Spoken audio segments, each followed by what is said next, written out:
Un grand plaisir d'être là pour une dernière fois aujourd'hui. Premièrement, j'aimerais juste une main d'applaudissement pour toutes les dames qui ont marché là-dessus avec des talons hauts. Juste à la base, moi, j'ai de la misère à suivre. Puis, je suis aussi très content que M. Taillefer a cité Kanye West, que s'il ne nous tue pas, nous rend plus forts. Il l'a dit lui-même, donc je peux ajouter ça à ma liste. Kanye West, Nietzsche et M. Taillefer. Je m'apprête à vous faire la liste. Et on a eu un top 10 tantôt. Moi, je vous donne le top 8,5. À l'ère de BuzzFeed, il faut comme quantifier le plus possible.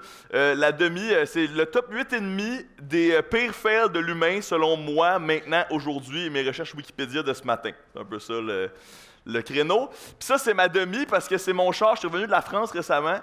Puis on voit mal à quel point il y avait des crottes d'oiseaux, mais j'ai compté à peu près 27 crottes d'oiseaux sur mon véhicule quand je suis revenu de l'aéroport. Puis ça, c'est juste parce que je suis la mascotte du fail, mais toujours dans la bonne humeur. Hein? C'est toujours important de le faire. Maintenant, allons pour les positions plus sérieuses. En numéro 8, toutes les fois où un sportif a célébré trop tôt sa victoire pour ensuite s'être fait dépasser par quelqu'un qui travaillait plus fort que lui sur la ligne d'arrivée. Là, vous dites, ça arrive quand même pas souvent. Ça arrive très souvent. Il y a un subreddit au complet qui est dédié à ça. Ça s'appelle les Early Celebrations.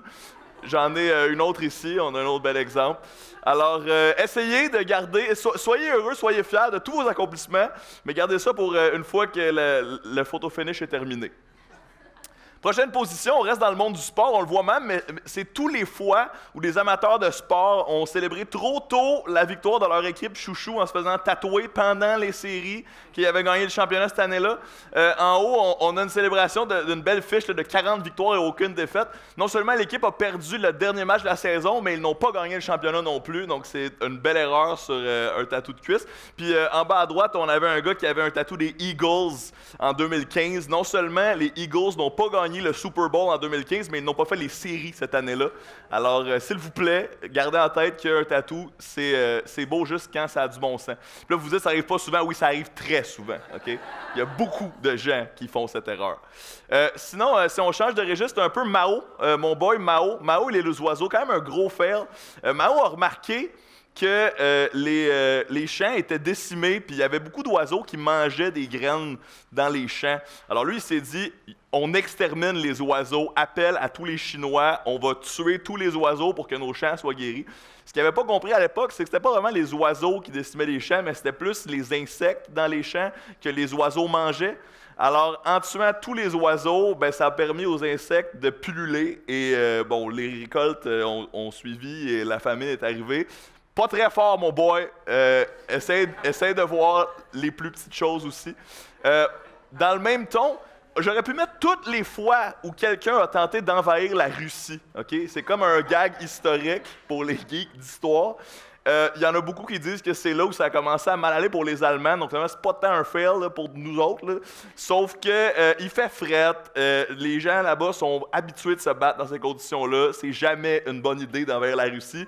Donc, peut-être qu'il faut passer le mémo à l'Europe ou à Trump présentement. Je ne sais pas c'est quoi le plan d'action à suivre.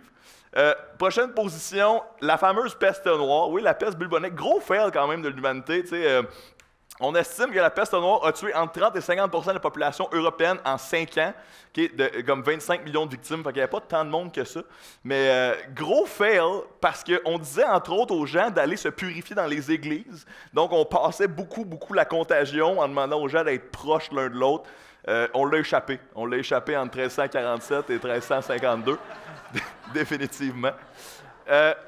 Ça, c'est potentiellement un autre fail. Ça peut être un terrain glissant, mais il y a beaucoup de gens qui pensent que l'élection américaine serait peut-être allée différemment si les démocrates avaient écouté leur base et non pas les élites du parti. On ne peut pas prévoir l'histoire, mais ce qui a élu Donald Trump, c'est la hangue populaire et les grands rassemblements. Ce que Bernie Sanders, à l'époque, avait, c'était la hangue populaire et les grands rassemblements. Mais je trouve que c'est un sujet controversé, donc je vais changer immédiatement.